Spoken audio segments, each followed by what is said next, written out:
FRANKENSTEIN, or the Modern Prometheus, by Mary Shelley. Section 22. Chapter 20.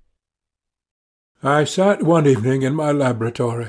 The sun had set, and the moon was just rising from the sea. I had not sufficient light for my employment, and I remained idle, in a pause of consideration of whether I should leave my labour for the night, or hasten its conclusion by an unremitting attention. As I sat, a train of reflection occurred to me, which led me to consider the effects of what I was now doing. 3 years before I was engaged in the same manner, and had created a fiend whose unparalleled barbarity had desolated my heart, and filled it for ever with the bitterest remorse. I was now about to form another being, of whose dispositions I was alike ignorant. She might become 10,000 times more malignant than her mate, and delight, for its own sake, in murder and wretchedness. He had sworn to quit the neighbourhood of man and hide himself in deserts, but she had not, and she, who in all probability was to become a thinking and reasoning animal, might refuse to comply with a compact made before her creation. They might even hate each other. The creature who already lived loathed his own deformity, and might he not conceive a greater abhorrence for it when it came before his eyes in the female form? She also might turn with disgust from him to the superior beauty of man. She might quit him, and he be again alone, exasperated by the fresh provocation of being deserted by one of his own species. Even if they were to leave Europe and inhabit the deserts of the New World, yet one of the first results of those sympathies for which the demon thirsted would be children, and a race of devils would be propagated upon the earth, who might make the very existence of the species of man a condition precarious and full of terror. Had I right, for my own benefit, to inflict this curse upon everlasting generations? I had before been moved by the sophisms of the being I had created. I had been struck senseless by his fiendish threats. But now, for the first time, the wickedness of my promise burst upon me. I shuddered to think that future ages might curse me as their pest, whose selfishness had not hesitated to buy its own peace at the price, perhaps, of the existence of the whole human race. I trembled, and my heart filled within me, when, on looking up, I saw by the light of the moon the demon at the casement. A ghastly grin wrinkled his lips as he gazed on me, where I sat fulfilling the task which he had allotted to me. Yes, he had followed me in my travels. He had loitered in forests, hid himself in caves, or taken refuge in wide and desert heaths, and he now came to mark my progress and claim the fulfilment of my promise. As I looked on him, his countenance expressed the utmost extent of malice and treachery. I thought with a sensation of madness on my promise of creating another like to him, and trembling with passion, tore to pieces the thing on which I was engaged. The wretch saw me destroy the creature on whose future existence he depended for happiness, and with a howl of devilish despair and revenge withdrew. I left the room, and locking the door, made a solemn vow in my own heart never to resume my labours, and then, with trembling steps, I sought my own apartment. I was alone. None was near me to dissipate the gloom, and relieve me from the sickening oppression of the most terrible reveries. Several hours passed, and I remained near my window gazing on the sea.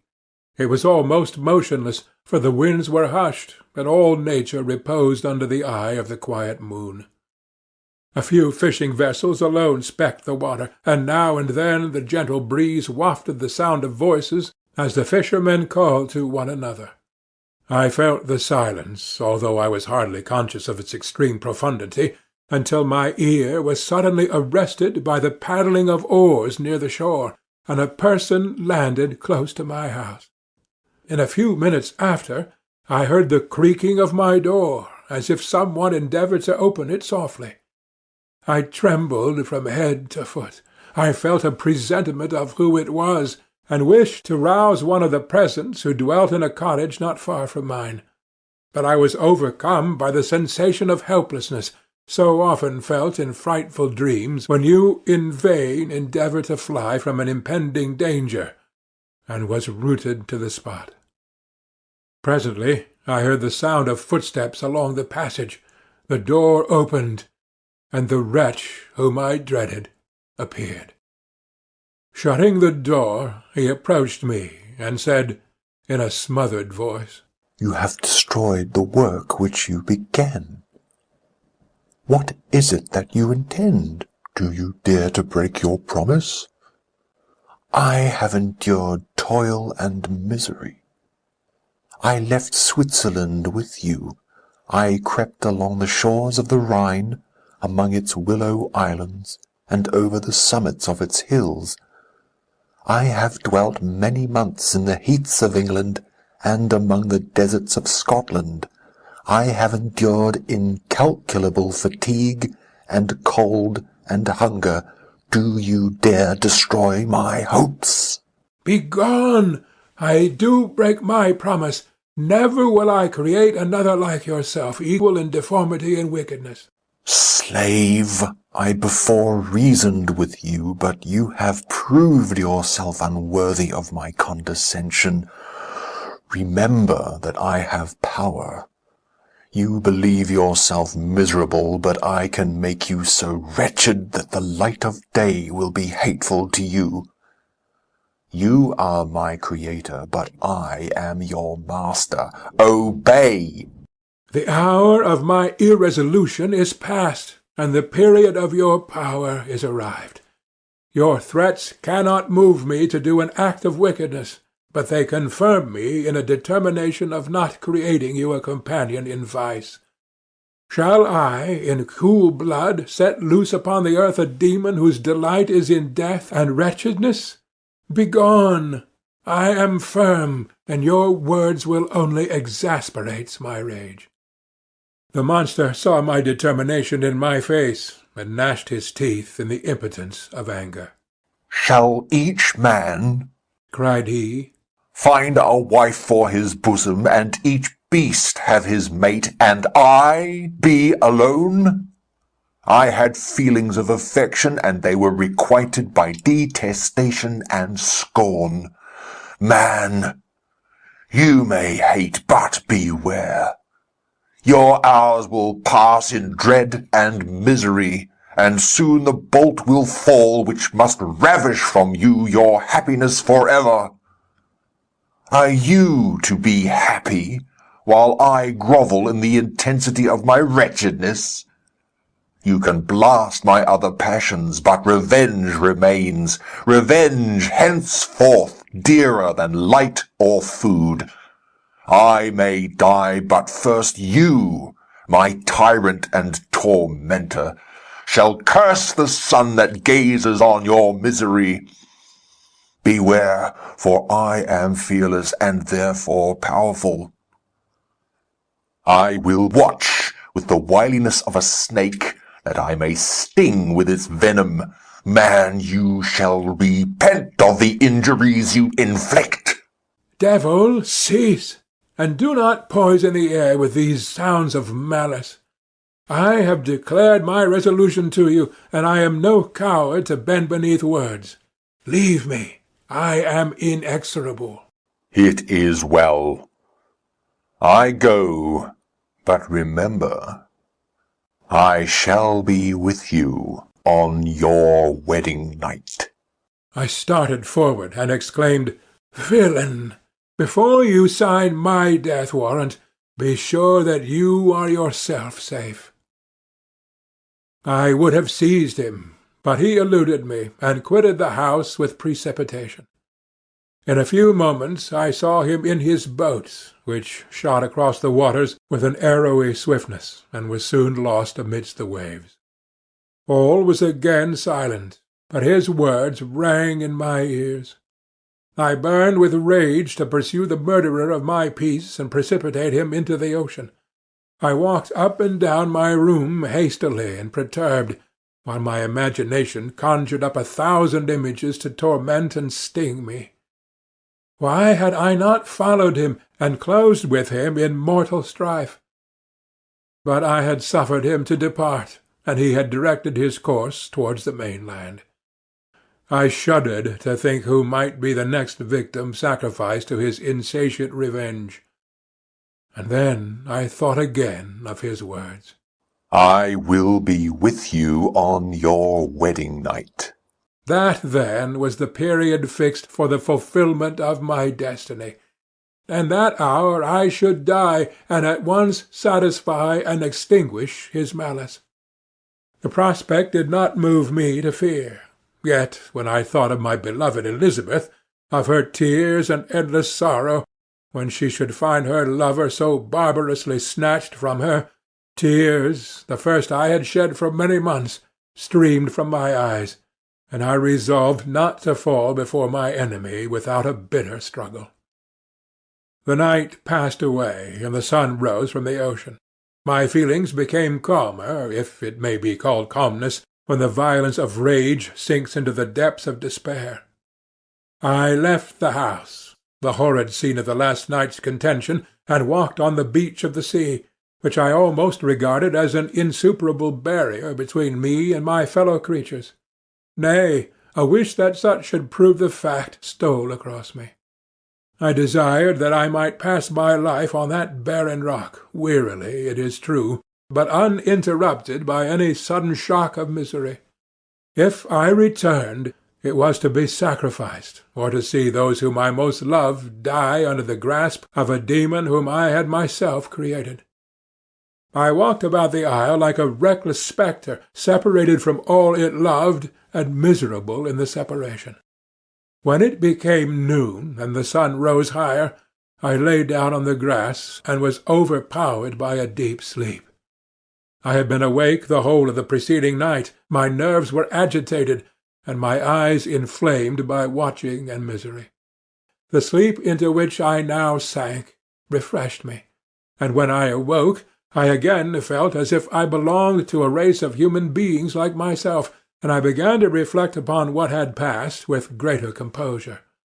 Yet still the words of the fiend rang in my ears like a death-knell.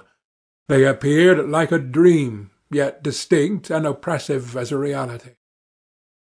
The sun had far descended, and I still sat on the shore, satisfying my appetite, which had become ravenous, with an oaten cake, when I saw a fishing-boat land close to me, and one of the men brought me a packet. It contained letters from Geneva, and one from Clerval entreating me to join him. He said that he was wearing away his time fruitlessly where he was, that letters from friends he had formed in London desired his return to complete the negotiation they had entered into for his Indian enterprise.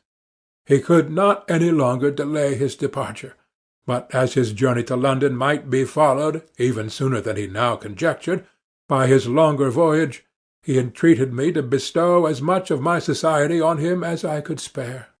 He besought me, therefore, to leave my solitary isle, and to meet him at Perth, that we might proceed southwards together.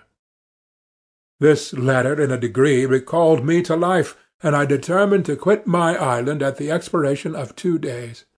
Yet before I departed there was a task to perform on which I shuddered to reflect.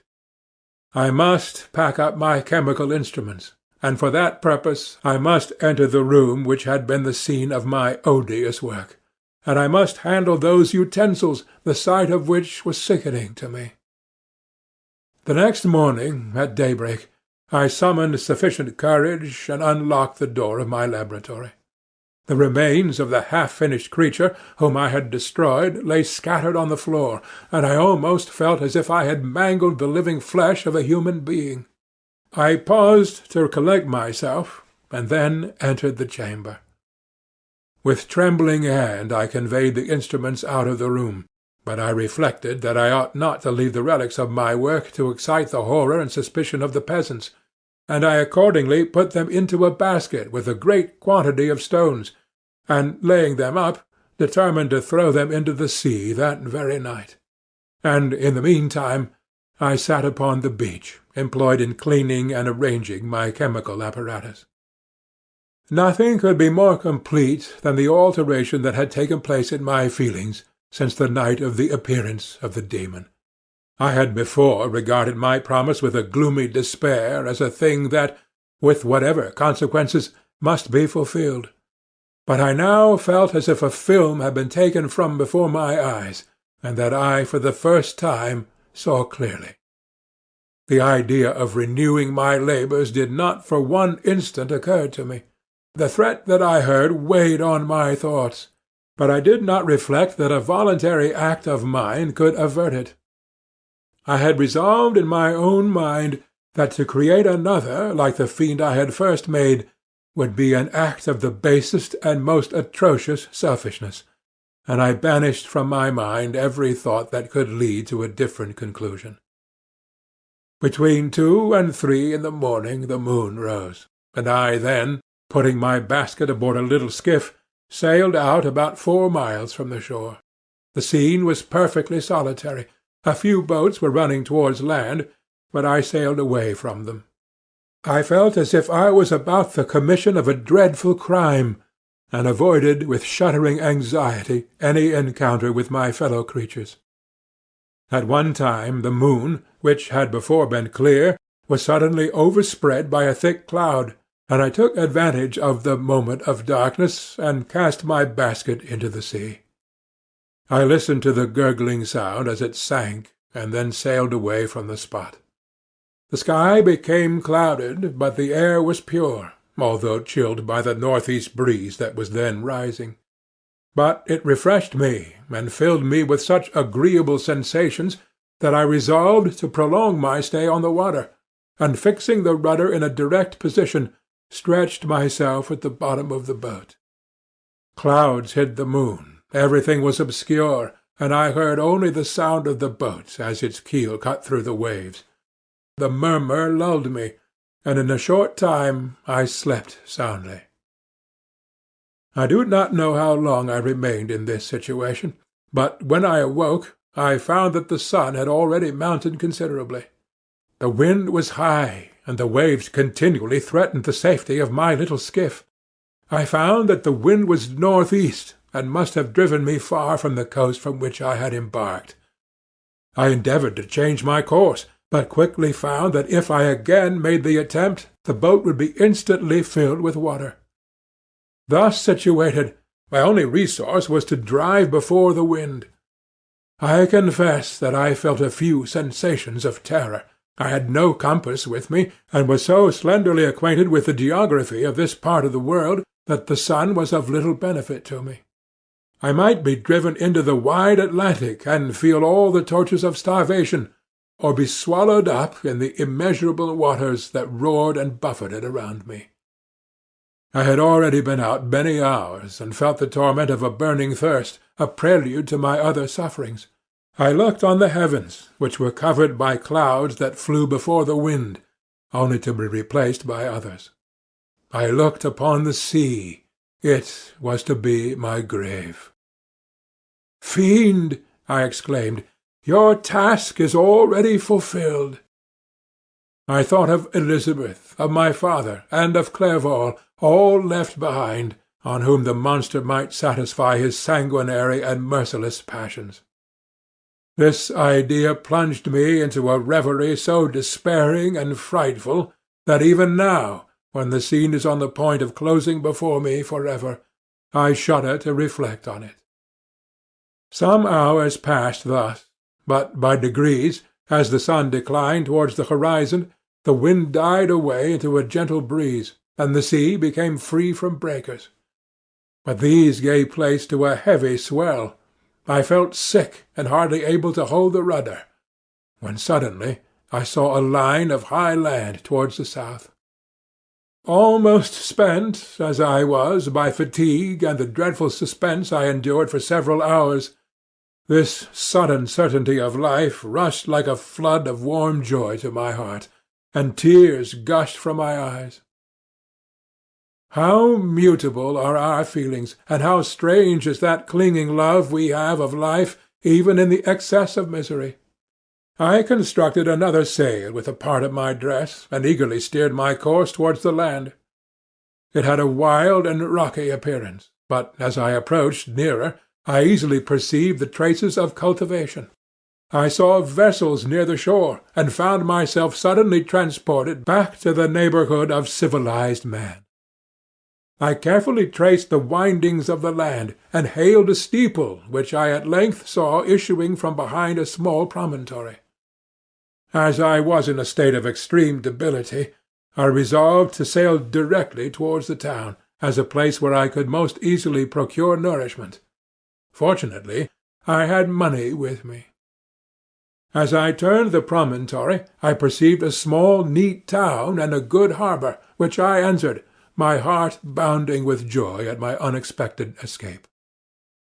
As I was occupied in fixing the boat and arranging the sails, several people crowded towards the spot. They seemed much surprised at my appearance, but instead of offering me any assistance, whispered together with gestures that at any other time might have produced in me a slight sensation of alarm.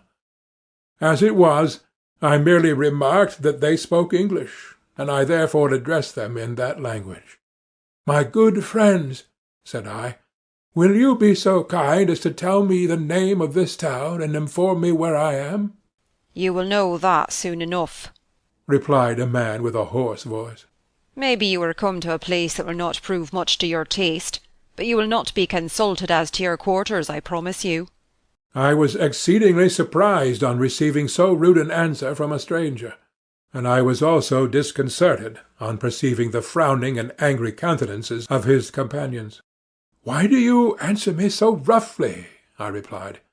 "Surely it is not the custom of Englishmen to receive strangers so inhospitably?" "I do not know what the custom of the English may be, but it is the custom of the Irish to hate villains." While this strange dialogue continued, I perceived the crowd rapidly increase. Their faces expressed a mixture of curiosity and anger, which annoyed and in some degree alarmed me. I inquired the way to the inn, but no one replied. I then moved forward, and a murmuring sound arose from the crowd as they followed and surrounded me, when an ill-looking man approaching tapped me on the shoulder and said, "Come, sir, you must follow me to Mr. Curwen's to give an account of yourself." "Who is Mr. Curwen? Why am I to give an account of myself? Is not this a free country?" "Ay, sir, free enough for honest folks. Mr. Curwen is a magistrate, and you are to give an account of the death of a gentleman who was found murdered here last night." This answer startled me, but I presently recovered myself. I was innocent, that could easily be proved. Accordingly I followed my conductor in silence, and was led to one of the best houses in the town. I was ready to sink from fatigue and hunger, but being surrounded by a crowd, I thought it politic to rouse all my strength, that no physical debility might be construed into apprehension or conscious guilt. Little did I then expect the calamity that was in a few moments to overwhelm me, and extinguish in horror and despair all fear of ignominy or death. I must pause here, for it requires all my fortitude to recall the memory of the frightful events which I am about to relate, in proper detail, to my recollection. End of Section 22.